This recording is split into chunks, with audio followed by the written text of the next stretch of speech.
pecado sobre tudo e sobre todos, e celebrar como membros do corpo ressurreto.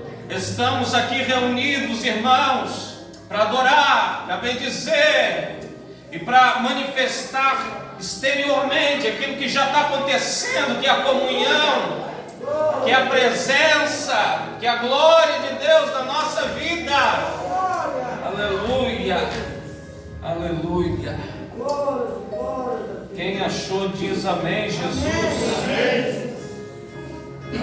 Diz assim: não escrevo estas coisas para vos envergonhar, mas admoesto-vos como meus filhos amados.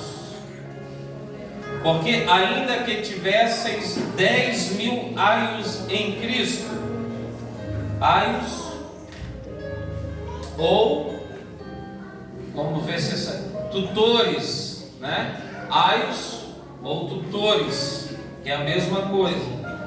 Não teríeis, contudo, muitos, o que está escrito aí? Pais. Porque eu, pelo Evangelho, vos gerei em Jesus Cristo. Admoesto-vos, portanto, a que sejais meus imitadores. Por esta causa vos mandei Timóteo, que é meu filho amado e fiel no Senhor, o qual vos lembrará dos meus caminhos em Cristo, como por toda a parte em que ensino em cada igreja.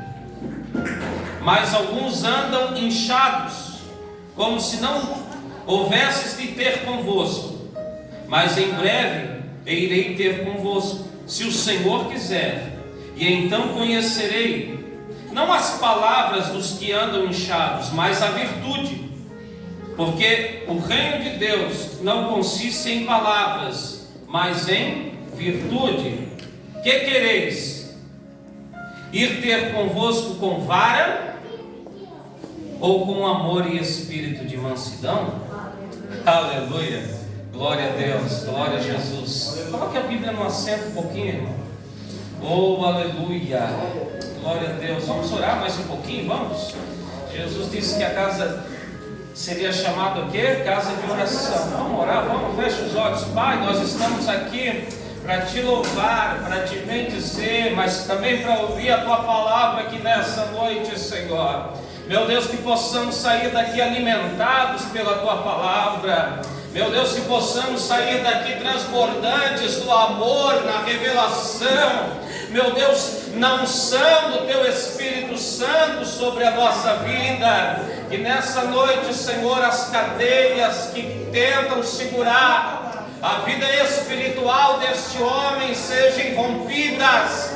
Que as barreiras que tentam separar essa pessoa da promessa que o Senhor tem sobre a vida dela caia por terra, e que nesta noite, Senhor, possamos ser transformados pela tua palavra e pela revelação do teu Espírito Santo na nossa vida. Venha nos tocar nesta noite, Deus. Estende as tuas mãos sobre a nossa vida, Deus, e abençoa de uma forma poderosa, Pai. É o que nós te pedimos, em nome do Senhor Jesus. Aleluia! Glória a Deus. Amém, irmãos? Glória a Deus. Pode tomar o teu assento. Vou pedir o sonoplasta deixar bem baixinho no fundo. Pode tirar se quiser também. Eu quero a tua atenção aqui nessa noite. Eu vou apresentar algumas pessoas hoje no culto de ceia, né, irmãos? Nós vamos falar algo importantíssimo aqui nessa noite. Irmãos, para quem conhece um pouquinho da história da igreja, vai ver que a igreja que Paulo escreve aqui, a igreja de Corinto, é uma igreja que não faltava muita coisa para eles, não. O próprio apóstolo Paulo diz que eles não tinham falta de dom algum. Ou seja, era uma igreja que a pessoa, provavelmente, se entrasse numa cadeira de roda, ela sairia andando. Era uma igreja que muitas vezes levantava alguém falando em línguas estranhas e sempre tinha alguém para interpretar. Era uma igreja que não faltavam bons pregadores, afinal de contas, ele fala que não faltava ciência, conhecimento na igreja de Corinto. A igreja de Corinto era uma igreja que talvez para nós fôssemos uma igreja modelo, né? Se fosse uma igreja modelo. Já pensou, irmão? Todo culto, ou era milagre, ou era uma profecia, ou era uma revelação, ou uma palavra de sabedoria, todo culto. Só que o interessante é que quando nós vamos olhar a história da igreja de Corinto, era uma igreja das que mais deram problemas para o ministério do apóstolo Paulo. E eu pergunto para vocês, o que faltava na igreja de Corinto?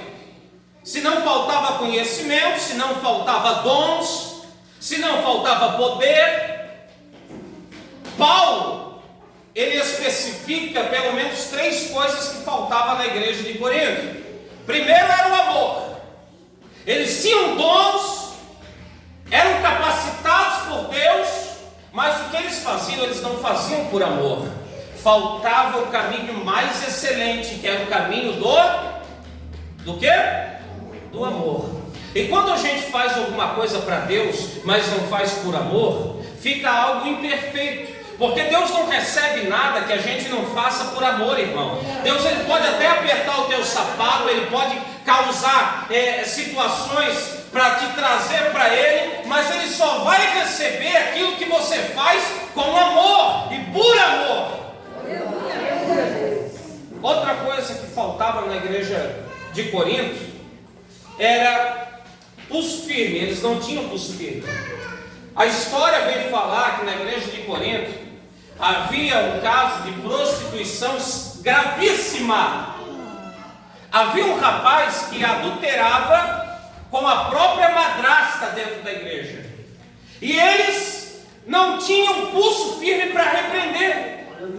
Era uma igreja totalmente tolerante ao pecado. Paulo disse que esse camarada, ele não só vai ser corrigido, mas ele também vai ser entregue para que nas mãos de Satanás. Ele usa um termo agressivo. Então a igreja de Corinto, além de não ter amor, faltava amor, era uma igreja que faltava a correção, né? Então tem gente que confunde muitas vezes o amor, né, com a correção. Tem gente que diz assim, olha, o pastor é muito bravo, é muito severo, essa igreja cobra demais, os irmãos não têm amor. Pelo contrário, né? Pelo contrário, quando se tem amor, se corrige. Quando se tem amor, se zela, cuida, não deixa perecer. Se for preciso, repreende e exorta, porque tem amor. A falta de amor tolera qualquer coisa. Não, irmão, está tudo bem, pode continuar assim. Não, está tudo tranquilo, está tudo certo. Não está não, irmão, está faltando amor, o amor corrige. Agora, uma das coisas que me chama a atenção, que faltava na igreja de Corinto, sabe qual que era? Não faltavam bons pregadores, porque na igreja de Corinto, Paulo fala que além dele ser um dos pregadores e pastor que pastoreou a igreja de Corinto, na primeira vez por 1 ano e meio, também pregava no altar da igreja de Corinto o homem dos milagres, o homem que passava e a sombra dele levantava o paralítico. Sim, o apóstolo Pedro era um dos pregadores que subia no altar da igreja de Corinto. Então, irmão, eles estavam acostumados a ouvir grandes pregadores. Além disso, o homem mais eloquente que se tinha conhecimento na época, o Apolo, também pregava no altar da igreja de Corinto. O grande, eloquente, poderoso em palavras Apolo pregava lá na igreja também. Então eles não faltavam instrução, não faltavam palavras. Sabe o que eles faltavam? Eles faltavam uma palavra-chave aqui. Paulo diz: vocês podem até ter 1000 tutores ou 10.000 ensinadores, mas vocês têm poucos pais espirituais. Bom, a igreja de Corinto era a igreja que, quando terminava o culto de domingo à noite, vamos trazer para os nossos dias, era uma igreja que ela assim, ó, o Zezinho, é membro da igreja de Corinto. Ele sai do culto de domingo à noite, mas quando ele chega em casa, ele vai lá assistir o Silas Malafaia. Na terça-feira, quando ele acorda, ele coloca as pregações do Luiz Hermínio. Só que na quarta-feira tem a quarta-feira profética, que o Valdemiro Santiago ordena milagre para todo aquele que estiver assistindo. Na quinta-feira, ele já está assistindo um outro pregador pentecostal que revela até a identidade do cara que curtir ou compartilhar a transmissão dele. Na sexta-feira, ele já corre para o Edir Macedo para a sessão do descarrego, porque ele se sente oprimido. Só que tem uma coisa: ele ouve tudo, ele absorve todos, mas ele não tem identidade, porque ele não tem alguém que é pai espiritual na vida dele. Bom, eu vejo que a nossa geração é a geração, e eu estou falando, a terceira vez que eu estou falando aqui sobre paternidade. Só esse mês é a terceira mensagem que eu estou pregando sobre paternidade. A primeira, a paternidade que liberta. A paternidade de Deus nos liberta daquilo que nós não somos.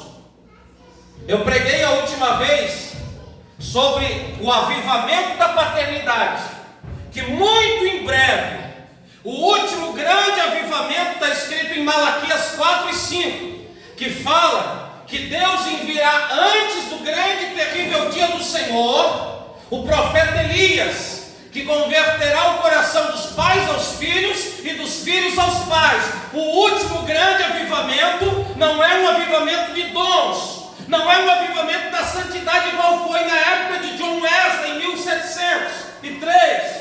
Não foi um avivamento não vai ser um avivamento da palavra como foi em 1500 com Martinho Lutero. Será um avivamento de paternidade, aonde seremos abraçados e cuidados, protegidos e amparados por pessoas que talvez nem estejam no mesmo grau sanguíneo de família, mas será um avivamento de paternidade, aonde as pessoas vão se preocupar uma com as outras como se fossem seus próprios filhos. Aleluia. E nessa noite eu estou trazendo aqui a mensagem a respeito do governo da paternidade. Por quê, pastor? Sabe por quê? Porque você que se estudar a história da igreja, você vai ver sobre o sistema que a igreja adota. Como assim? Qual é o cabeça depois de Jesus? Tem igreja que é o pastor, tem igreja que é o presbitério, na igreja presbiteriana, tem igreja que é o bispo, verdade ou não é? Tem igreja que é o papa, mas o governo aprovado por Deus, sabe qual é? O governo dos pais. O governo dos pais. Paulo diz assim: ainda que vocês tivessem 10.000 homens que instruíssem vocês e vocês seguissem eles nas redes sociais, no canal do YouTube, qualquer área, vocês têm poucos pais. Eu quero dizer para vocês que eu tenho autoridade, Paulo estava falando, eu tenho autoridade para repreender vocês como meus filhos amados. Aleluia. Sabe, não é isso que está faltando? Não é isso que está faltando? Está faltando pais. E quando eu falo pais, eu não estou falando de homens, eu estou falando de paternidade. Paternidade. Porque Deus sabe que dentro da igreja tem pessoas de vários níveis espirituais. Você sabia disso? Tem gente que gosta de medir as pessoas pelo nível espiritual dela. A pessoa jejua 3 vezes na semana e às vezes pega o microfone, só que ele não é um pai, ele não exerce paternidade, ele está, e ai de quem não jejuar, não sobe na tribuna se não tiver em jejum, e sabe, a pessoa, mas a Bíblia fala que existem vários níveis espirituais. Se você pegar a Bíblia em 1 João, no capítulo de número 2, vamos lá, primeira epístola de João, capítulo 2, e versículo de número 12, vamos lá, 1 João, capítulo de número 2 e versículo de número 12, vamos lá, vamos acompanhar? Filhinhos, seu nome vos são perdoados os pecados. Pais, escrevo-vos porque conhecestes aquele que é desde o princípio. Jovens, escrevo-vos porque vencestes o maligno. Eu vos escrevo, filhos, porque conhecestes o Pai. E eu vos escrevi, pais, porque já conhecestes aquele que é desde o princípio. Eu vos escrevi, jovens, porque sois fortes e a palavra de Deus está em vós, e vós já vencestes o maligno. Bom, se Paulo está falando em faixas etárias, nós temos que concordar que Paulo está dizendo filhinhos, teknion, a palavra original aqui, teknion, criancinhas. Ele está dizendo que criança tem pecado e precisa ser perdoado os pecados de criança, e eu vou ter que concordar em batizar criança aqui na igreja, porque ele está falando sobre faixas etárias. Se ele estivesse falando faixa etária, e o jargão popular é que é o jovem, a carne, por causa dos hormônios, é forte, ele não estava lutando contra o diabo, contra o maligno, estava lutando contra a carne.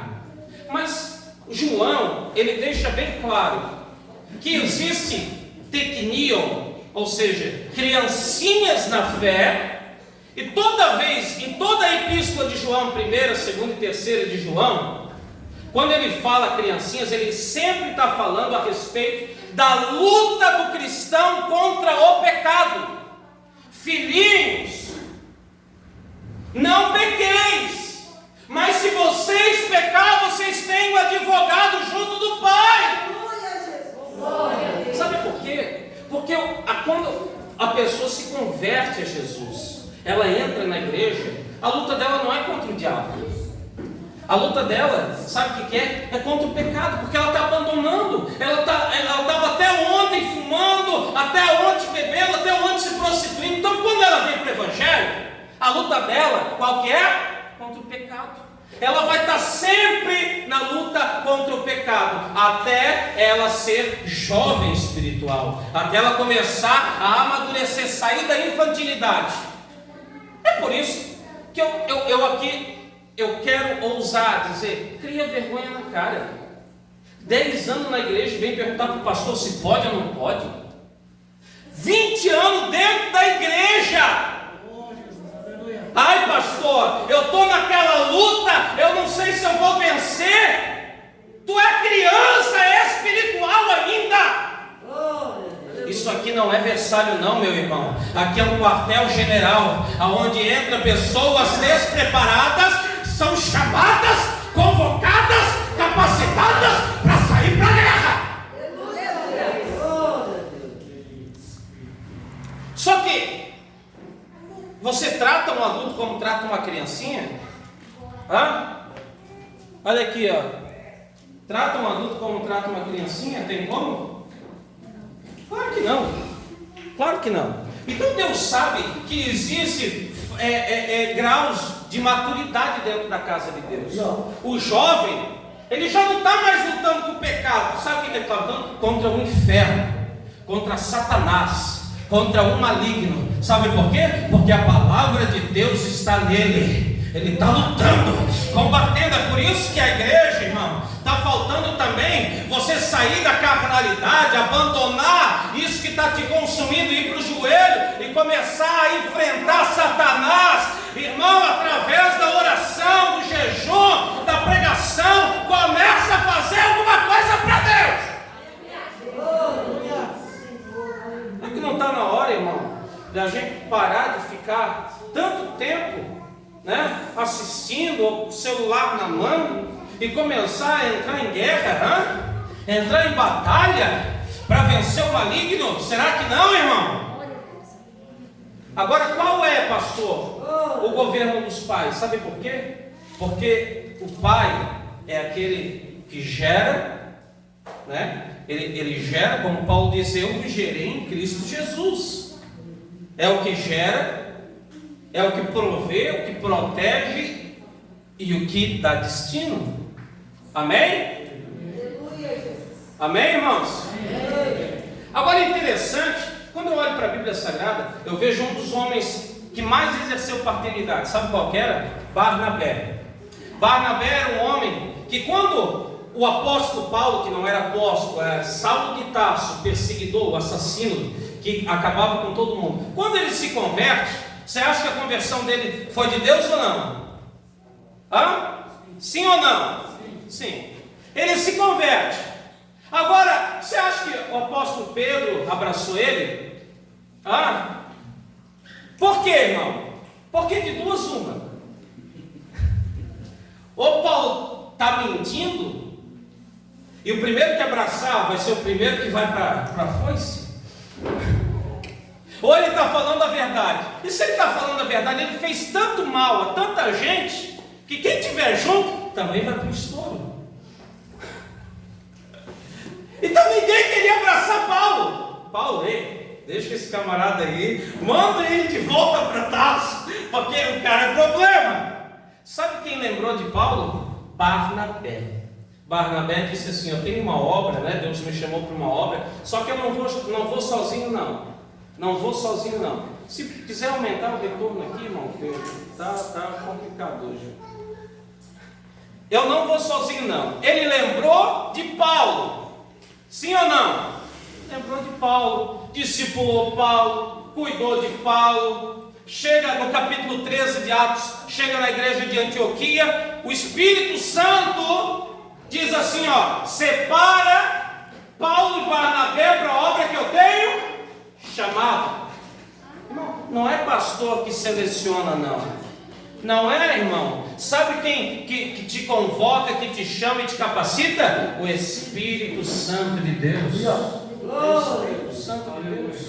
E quando eles chegam lá, eles são separados, eles vão para a obra missionária. Quando eles vão para a obra missionária, vão lá na igreja e pregam o evangelho, salva almas. Amém? Voltam, retornam. A segunda vez, quem que eles querem levar junto? Quem que Barnabé quer levar junto? João? Marcos. Só que João Marcos, irmão, era uma criancinha, ele não tinha experiência. Paulo, ele já estava em outro nível. E daí Paulo diz assim, se trazer João Marcos comigo, não vou. Vamos separar, eu vou com Silas.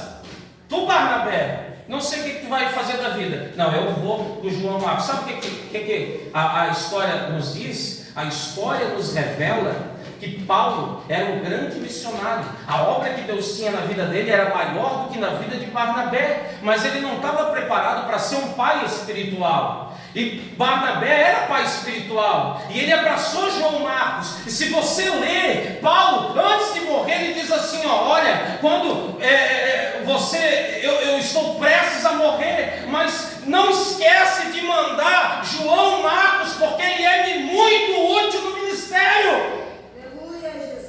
Aleluia! Sabe o que transforma crente ruim em crente bom? Pai espiritual, irmão. Pai espiritual. É o pai que vai cuidar, vai discipular e vai dar a orientação necessária para ele deixar de ser um crente ruim. Aleluia! Agora sabe qual é o problema? O problema é que muitas vezes, irmão, a gente acha que tem um rei na barriga e não quer se submeter a ninguém. É verdade ou não é? Tem crente que não quer se submeter a ninguém. Ei, você lembra quando Maria foi visitar Isabel? O historiador Lucas revela. Diz que quando Maria estava gestante, quem que ela carregava no ventre? Jesus. Ela foi visitar Isabel. Maria era uma jovem, né? Jovem, casada, mas era uma jovem. Não tinha experiência nenhuma. Isabel já era uma mulher avançada em idade, experiente. E outra, a gestação de Isabel já estava muito mais avançada, ela tinha muito mais experiência. Maria foi lá visitar Isabel. Não foi Isabel que foi visitar Maria, foi Maria que foi visitar Isabel e aprender com Isabel como é que se gera alguém. Aleluia! Como é que se gera alguém? Ela se submeteu ao conhecimento de Isabel, mesmo que ela carregava algo dentro dela maior do que Isabel estava carregando. Oh, aleluia, irmão. Não é só porque você, pastor, porque eu tenho 9 dons Deus me deu. Não, é porque eu sei cantar melhor. Não, porque eu sou mais eloquente. Aprenda com quem já está na frente. Aprenda. Seja alguém que tenha conhecimento também para passar para a próxima geração, irmão. Aleluia. Precisamos de paz e paternidade dentro da igreja, na casa de Deus. Tem gente que não quer se submeter. Mas eu já tenho tantos anos, eu já faço isso. Ei, mas se tem alguém na área que tem mais conhecimento que você, se submeta, absorva conhecimento, e você vai cumprir o propósito que Deus tem para a sua vida. Tem outro. Deus, Ele sempre vai trazer perto da gente pessoas com os mesmos propósitos no reino de Deus, que têm os mesmos destino profético.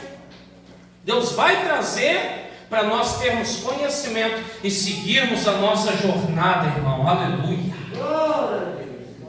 É por isso que Deus escolheu o governo da paternidade para a igreja. Para a igreja, é o governo da paternidade. Sabe por quê? Outra coisa, só quem gera, quem está gerando uma vida, sabe o quanto precisa se privar por causa da vida que gera. Verdade ou não é? Você que é mãe, você que gerou alguém, você não precisou ter uma dieta diferenciada? Por quê? Por causa de você? Não, por causa daquilo que você estava gerando em você. Verdade ou não é?